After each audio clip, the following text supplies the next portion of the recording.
Hello and welcome back to Aaron Rewatches the Animorphs TV show because it was announced that there's going to be an Animorphs movie, and it seemed like the occasion to do so.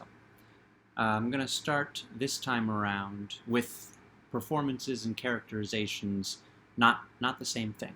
I'm going to start with my very favorite, which is Eugene Lipinski as Visser 3. In these episodes, he makes his first appearance in human form, which allows for a lot more expressive acting as opposed to he's talking, there's an echo effect, and we're looking at a plastic mask that occasionally looks like it's breathing but doesn't have a mouth because it's an andalite.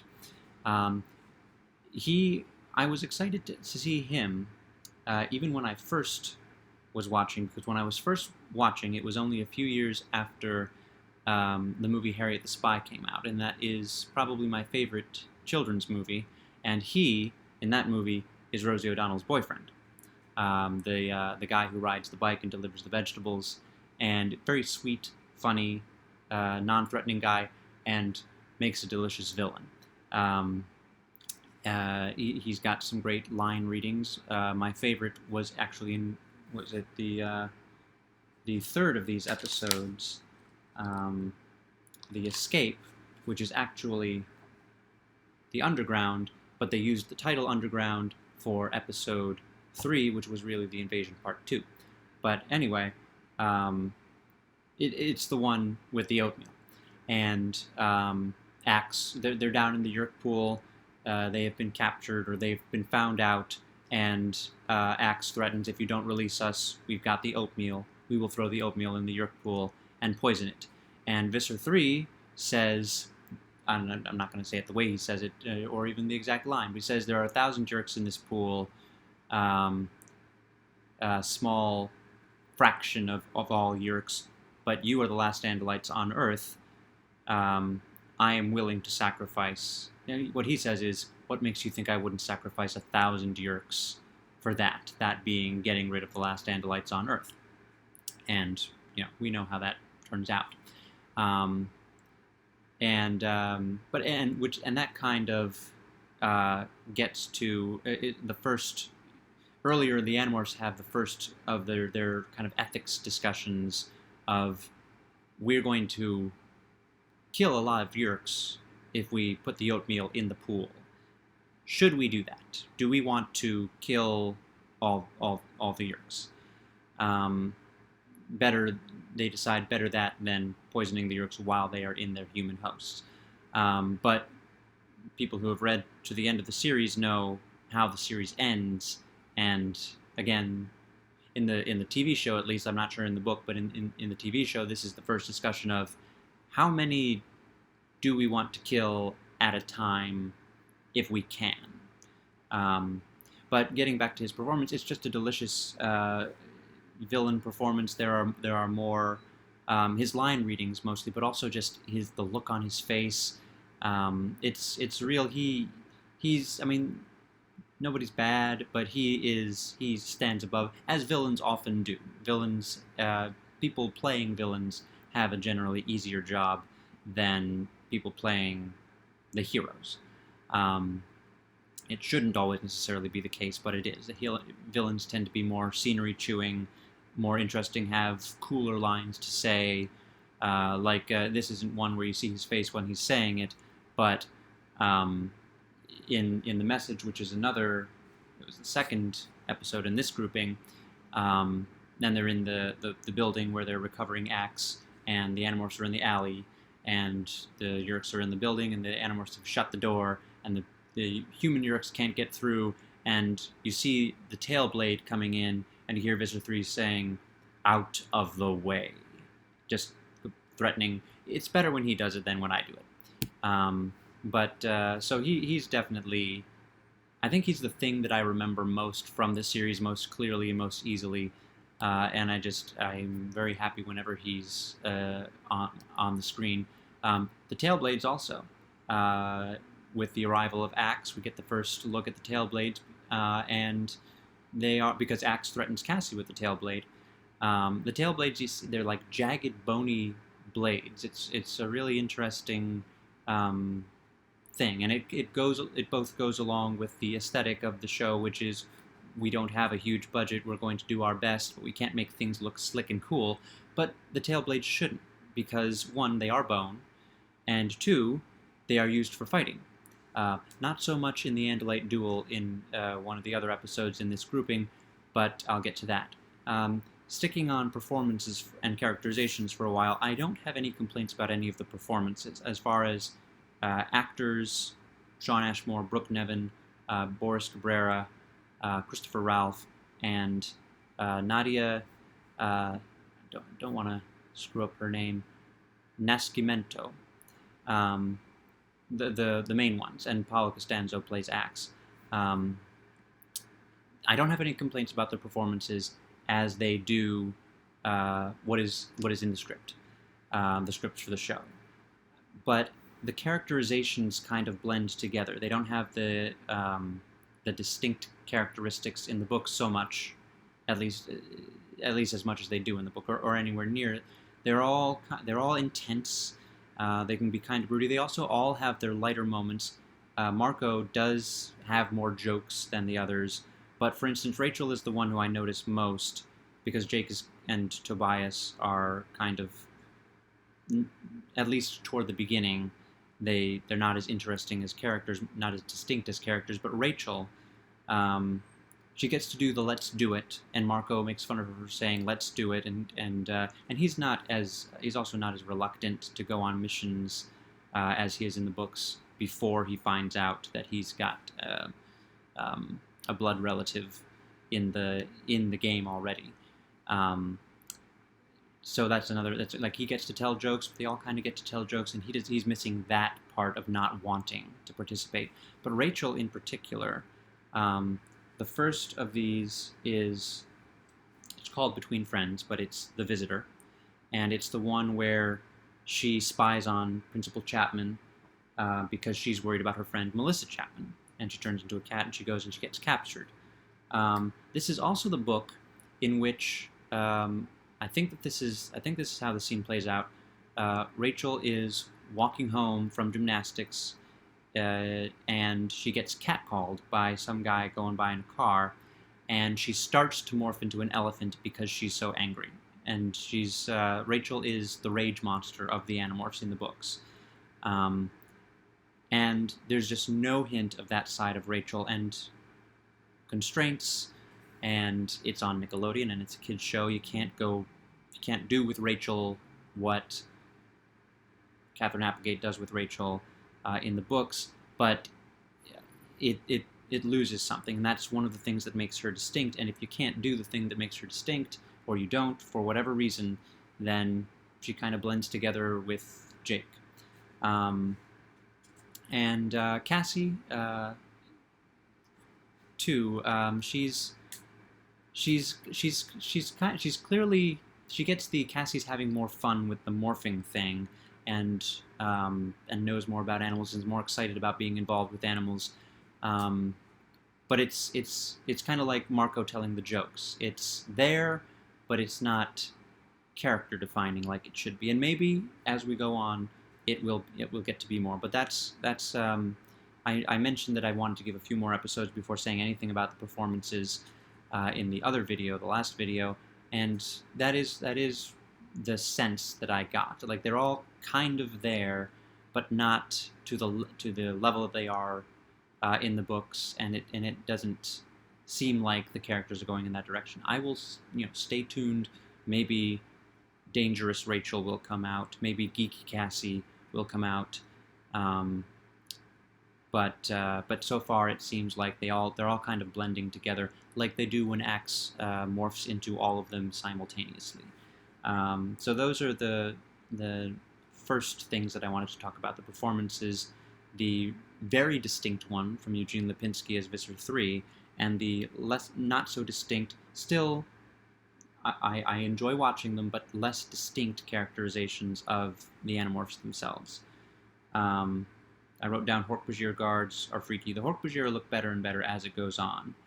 And speaking of how aliens appear, we get more than just the Andalite face in first Between Friends and then the message when Axe arrives. And what didn't occur to me previously, what occurs to me now, are that when you see the Andalite torsos, they're mostly fur, but then the abs and the bicep, whatever, pectorals, are not furry.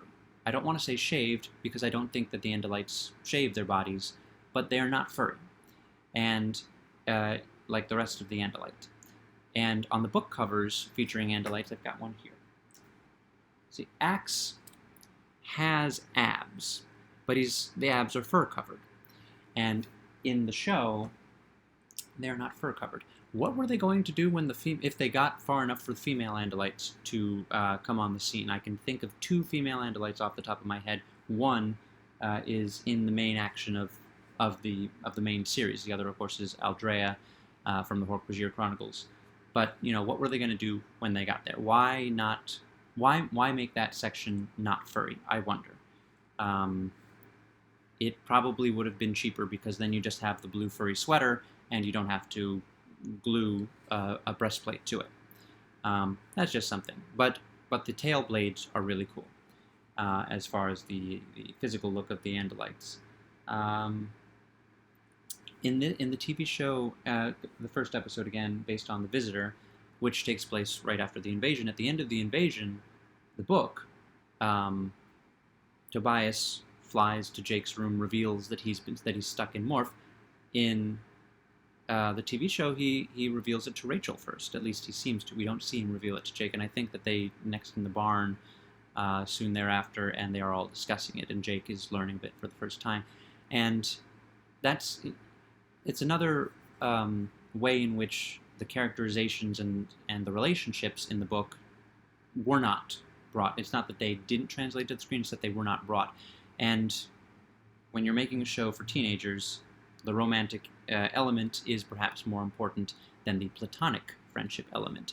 But Jake is very important to Tobias in the books as the guy who stood up for him when he was being bullied. Rachel becomes important to him later because they develop a romantic relationship. And in a way, good for Nickelodeon for not shying away from the bird and girl romantic relationship. Of course, I think in the later episode he turns into a boy so he can go to a dance and dance with her as the boy. But still, that was a somewhat weird thing that Applegate did, and they brought it to the show. So good for that. An interesting change. Tobias also, while I'm on Tobias, I've always noticed it, but it occurred to me on this time through, because it is a trained hawk that they use in the show. It always has the little leather strap hanging from its leg that the falconer or whatever would hold on to when the hawk is on the falconer's arm. It is called a jess, I found out, and it kind of goes along with, in the TV show they can morph clothes, because the hawk that Tobias acquires the DNA of naturally has the jess, because it's being held by Cassie's mother at the time. So there's that. It makes sense, even though it was clearly a necessity thing. They had to have a way to hold on to the hawk between takes, but it makes sense in the world of the Animorphs. Tobias morphed the hawk's clothes, what the hawk was wearing at the time. So that's fine. In the message, the episode actually I think this might be the first episode actually named after the book that it is based on. Yes, I'm going to go with that. The message, the Cassie book, that they find Axe, she does not turn into a dolphin in the TV show version because Axe is not in the ocean. Axe doesn't crash in the dome ship at the same time as Alfangor, as happens in the books, because they couldn't do an under the sea scene in the TV show, and also they have him broadcasting his thought speak and calling for help while he's crashing, and so that's what happens at the beginning after Tobias almost eats Cassie when she is morphed into a rabbit. And so that's an interesting, again, change of necessity, Nothing really wrong with it unless you really miss the underwater stuff. And I love underwater scenes, and I love water animals. It would have been cool. It will be cool if they do it in the movie. It's not that big of a deal. Um, and of course they then find Axe in that building, and um, and Rachel's not there. They leave Rachel out of this episode until the end, when she happens to find them in the woods, right in time to be acquired, so that they can mix. Axe can mix the DNA, and I guess, again, constraints. They had fewer people, make it simpler. But then she's got to be part of the Axe morph, so she appears. Yeah. Let's see. They worked the skunk morph in. They probably weren't planning to do the environmentalist episode. And while she's a skunk, she's morphs into a skunk to get Axe away from Visser 3, because Visser 3 is calling him Andalite cousin, and trying to get him to be with the Yeerks, and he almost falls for it, and Cassie goes and said, "It's Visser 3, run!" And again, for the first time, it occurred to me, Axe wouldn't need her to tell him it's Visser 3. Axe would recognize Visser 3, or Axe would recognize Prince Alaran from Andalite history. So that, again, necessity of story. I'm making a lot of it. Necessity of story and budget constraints are the two excuses that I use. I have great affection. It's not perfect, but I have great affection for the show, and I will defend it. That one's a little less defensible because Axe should know, but whatever. Let's see.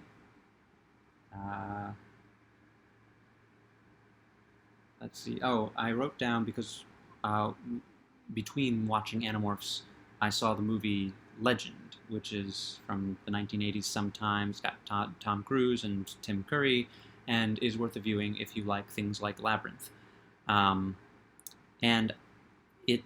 watching it in this context, it made me realize one of the things, like I've said before, the Nickelodeon Animorphs is Animorphs fans' original Star Trek series, original Doctor Who. Now we're going to get the slick J.J. Abrams Star Wars, and the slick, what's the guy's name who took over Doctor Who, and he also did Sherlock, whatever that guy, Moffat. We're going to get that slick version, modern budget movie version. And this is also kind of like the props, the Hork-Bajir. They're not exactly Jim Henson, but they're kind of they're along those lines as far as how they look. So that comparison, it occurred to me. Let's see. The escape, which is really the underground, is good investigative plot line. Like, they actually do some detective work, and not a lot of morphing, or not as much morphing. But it was just fun to see them as humans, investigating and getting into places, lying their way through. That was I liked that. They replaced, for the digging, because they can't get in through the restaurant. They have to dig down into the Yeerk pool. They replaced, I think they morphed moles in the book with ferrets, and I don't know, maybe ferrets are good diggers too. One of the ferrets had a good acting moment, which I guess they took a bunch of, when the animals have good acting moments, they have a bunch of takes, they take the best one. One of the ferrets had a good acting moment, popping up out of the hole, and then Rachel says, "We're in," and the look on the ferret's face was perfect. So I really liked the escape, and also, of course, the great line from Visser 3, "I would sacrifice. What makes you think I wouldn't sacrifice 1,000 Yeerks for that?" I love that line and how he says it. They are very loud in the Yeerk pool when they're talking about how they have to be discreet. Similarly to how they are very loud in the movie theater in the next episode, The Alien, based on The Alien,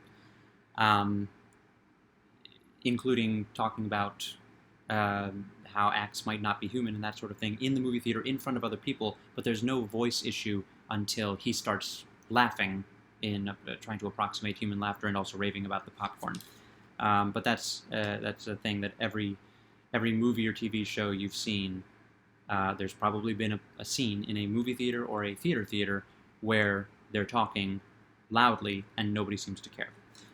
So that's not just Animorphs, that's everything. Let's see.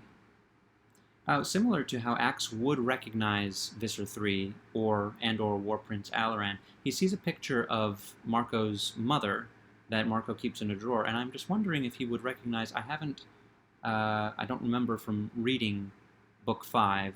I think Axe knows that Visser 1 is a human. I'm not sure if he knows what she looks like, but that occurred to me. Marco's dad is very good. He's one of the better adults, not as good as Visser 3, but he's one of the better adult characterizations in the TV show. Though they changed his name to Jeremy, I'm not sure if by the time they made the TV show if he had been named in the books, but Jake calls him Jeremy early in the series. And let's see. The Andalite duel is... Don't know if later on they probably get better with the tail blades, but it would be hard to do. It's mostly like they grab each other's hands and they're head to head, the two Andalites, and they're just rocking back and forth, essentially wrestling. The tail blades I don't think meet, and that is perhaps one of the coolest things that will be in the movie is an actual tail blade fight. Not sure when, which movie, which sequence, but that'll be cool to see an actual tail blade fight in the movie. The way that they're described in the books are really great. And Visser 3 is great when it comes to taunting Axe. And then the one last thing, which is the last thing that is in my notes, because it was the last thing in the 4 episodes that I watched, is when Axe talks about the law of Ciro's kindness. It's a very touching moment. And it's a very interesting detail in Andalite lore that Prince Ciro, an Andalite prince, gave the secret of spaceflight technology to the Yeerks, and that's why the Yeerks were able to expand and start invading planets and taking over. And so the Andalites being secretive and rude and all sorts of negative characteristics that the Andalites have is because of that, and Axe is ashamed to share that detail with his human friends, but it's a bonding moment, and it's, I think, one of the better written lines, and I really like it. I really like the detail in Andalite lore, and I like how it is done. The scene. I like the scene in the in how Jake comes back with something like, we're not. Prince Ciro did the right thing with the information that he had. He couldn't have foreseen. Kind of reassuring Axe as a new friend. So I'm now 8 episodes in. I look forward to the next ones. The next 2 are based on the capture, and then I think we get The Stranger. We get more that are based on books. They're pretty much all based on books, but except the stuff to do with the disc. Anyway, thank you for watching again. I've started to learn how YouTube videos should be done, and there should be around now boxes with previous Animorphs commentary videos popping up and a little subscribe button somewhere. So please watch those and subscribe, and I will see you probably in a couple of days with 4 more episodes, with things to say about 4 more episodes of Animorphs. Ram the blade chip.